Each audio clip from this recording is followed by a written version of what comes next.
Tadi Jenderal menyatakan di tulisannya itu kan tidak hanya satu. Yang dibenci itu kan ada macam-macam kan. Dia bahkan benci boomers. Dia benci toddlers. Jadi dia benci orang sepuh, lansia. Dia benci anak-anak. Jadi di situ dia tidak hanya menulis aku benci pembuliku. Jadi jangan kemudian sebentar Jenderal, izin belum selesai. Itu satu. Jadi jangan kemudian kita menggeneralisir fakta yang sebenarnya rinciannya banyak. Yang kedua, saya justru ingin bertanya dan mohon dijelaskan, bagaimana seorang anak 18 tahun mempunyai literasi yang sangat dalam tentang gerakan white supremacy, mempunyai pemahaman yang mendalam sehingga dia sebelum melakukan serangan berganti kaos tulisannya natural selection.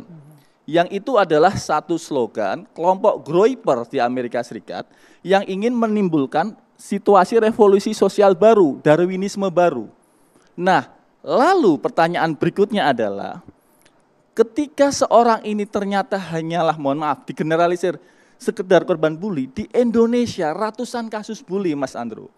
Berapa dari kasus bully di Indonesia yang berakhir pada sebuah pengeboman terstruktur, pelakunya berganti baju dan menempatkan bomnya dalam urutan yang sekuensial.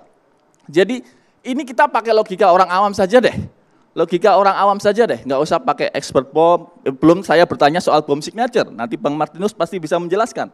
Bagaimana seorang yang sangat awam mempelajari bom signature sehingga kepadatannya bisa meledak sedemikian rupa. Ini kan pertanyaan-pertanyaan yang harus dijawab. Publik bertanya-tanya, memang saya merasa di hari kedua, pemerintah sudah melakukan tone down Mas Ridwan, terhadap kasus ini. Mas Ridwan, Polda Metro Jaya sudah mengatakan ini low eksplosif supaya tidak berspekulasi kemana-mana. Ya, Polda Metro Jaya sudah mengatakan ini low eksplosif. Saya tidak bilang high eksplosif, Mas Reza. Saya bilang bahwa pelakunya menggunakan bom secara terstruktur dan bertahap. Mau Anda bilang itu low eksplosif, Mas Hafiz 50% korban luka bakar, Mas. 90 orang luka, Mas. Jangan kita sepelekan ini low explosive, high explosive. Itu yang kemudian saya ingin bertanya lagi kepada Bang Martinus, supaya juga publik bisa dijelaskan.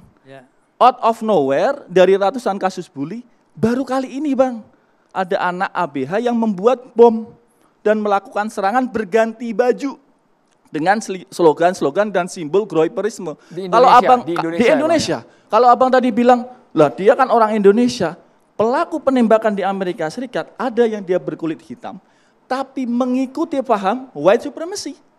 Karena dia sudah terbrainwash oleh kelompok Groyper ini. Saya tidak kemudian menganggap bahwa anak ini sekedar kenakalan biasa. Saya sungguh berharap teman-teman Densus mempelajari lebih dalam website, platform digital mereka, platform tertutupnya, sehingga kemudian semoga tidak benar, bisa dideteksi apakah anak ini punya mentor secara online. Dijawab dulu boleh Pak Martinus, ya, dijawab saya, dulu. terus terang saya tetap kepada ontologi terorismenya. Karena ciri khas terorisme itu menjadi penting untuk kajian kita bersama. Target simbolis, makanya saya mau tanya kepada Mas Habib, simbol apa yang dia serang? Simbol apa yang dia serang? Ya. Saya boleh menjawab? Boleh, langsung dijawab. White supremacy, Groyperisme menyerang agama, anti-LGBT, anti-homofobik. Itulah mengapa saya sebenarnya nggak ingin menjelaskan ini Bang. Ya. Tetapi serangan yang dilakukan pada saat sholat Jumat, di mana itu adalah ritual umat Islam, dan si ABH ini sebenarnya libur. Sebenarnya libur, jadi dia tidak, wah ini kebetulan gua masuk bawa bom lah. Dia libur dan memilih hari Jumat. Ini yang saya kira juga harus didalami. Tapi ada 3 titik Mas, masjid, bank sampah, sama taman baca. Exactly. Kalau kemudian ini kita mau perlebar lagi, kelompok-kelompok white supremacy menyerang simbol-simbol Islam.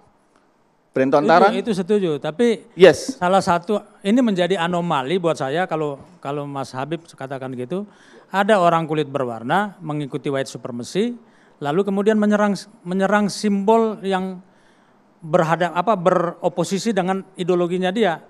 Rasa-rasanya bagi saya aneh banget itu. Beroposisi dengan ideologi dia? Karena dia kan sekarang begini, ini kan oke, kita berkesimpulan bahwa dia menganut paham white skin supremacy. Yes.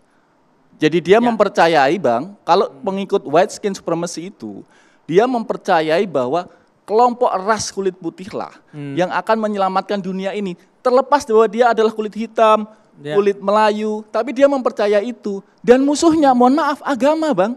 Sketsa yang coba Abang Tan ditanyakan ke adik-adik di Densus. Salah satu sketsa yang ditemukan, yang saya juga pernah disampaikan oleh teman kita di dalam, dia tidak ingin dimakamkan, kalau dia mati, dalam bahasa Inggris, dia tidak ingin dimakamkan secara agama. Dia menolak dimakamkan secara agama, dia ingin dibakar, tubuhnya ingin dibakar.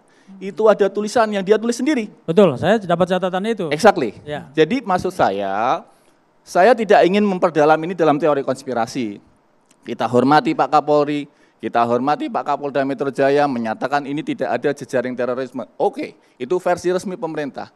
Tapi mohon izin, bolehkah kami skeptis mempertanyakan itu, kemudian berharap ada penelusuran lebih dalam supaya di masa depan tidak ada lagi seperti ini.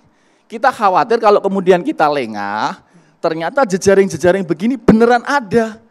Dan kalau kemudian mereka meniru copycat SMA 72, saya tidak bisa membayangkan betapa bahayanya Indonesia. Oke, sebelum ke Pak Martinus, ke Mbak Devi soal tadi, Mas Reza ditahan dulu.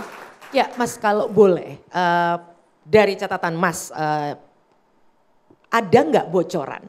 Kira-kira kenapa seorang anak yang tadi melewati lintasan samudra ribuan kilometer, kita tahu digital membuat semua orang menjadi satu ranah. Tapi boleh nggak dibantu kami agar saya sebagai ibu secara pribadi dan sebagai seorang pengajar, kita bisa bantu nih, oh ini alarm, aku perlu hati-hati. Boleh nggak dibantu? Yes, harus Mbak. Karena itu saya justru merekomendasikan pemerintah meliterasikan ini. Selama ini kami, Bang Martinus, itu meneliti kelompok terorisme itu jejaring, mohon maaf, dalam tanda petik Islam radikal, dalam tanda petik. Sehingga kami memberikan ceramah-ceramah di sekolah, bahayanya ISIS, bahayanya faham khilafah ISIS. Bapak-bapak, ibu-ibu, kalau anaknya buka situs-situs ISIS, telegram ISIS, bahaya. Laporkan ke BK, laporkan ke guru sekolah. Itu dalam konteks meliterasi counter terorisme Islam radikal, tanda petik. Tapi belum pernah ada Mbak Devi ceramah-ceramah di sekolah yang meliterasikan bahayanya groiper dan white supremacy ini. Kenapa? Karena ini di Eropa dan Amerika sekarang sedang hype-hype-nya, lagi tinggi-tingginya. Dan anak-anak kita ini secara mode itu sudah ngikutin sana. Perilaku hariannya ada nggak tanda-tandanya sehingga kita bisa mengenali? Ya, terutama mereka memuja, terutama mereka antisosial. Mereka memuja white supremacy yang menganggap bahwa dunia ini akan lebih baik tanpa agama. Nah, kalau sudah begitu sudah bahaya. Nggak mau apa berteman, nggak mau negur atau apa mungkin? Perilaku tentu tidak. Perilaku tentu tidak. Tetapi karakteristik yang berbahaya adalah ketika mereka mulai menegasikan norma-norma sosial yang ada. Misalnya si ABH ini kan tadi, dia anti religius. Dia bahkan kalau mati pun dia nggak mau dikuburkan secara agama. Jadi ini yang kemudian nanti bisa jadi alert. Nanti kita perlu sering dialog sama anak kita, ngecek, nah kira-kira kalau kamu meninggal, kamu apa? Kalau dia kemudian bilang itu menjadi simptom gitu. Salah satunya. Oh, wow. Boleh salah satunya mengajak kita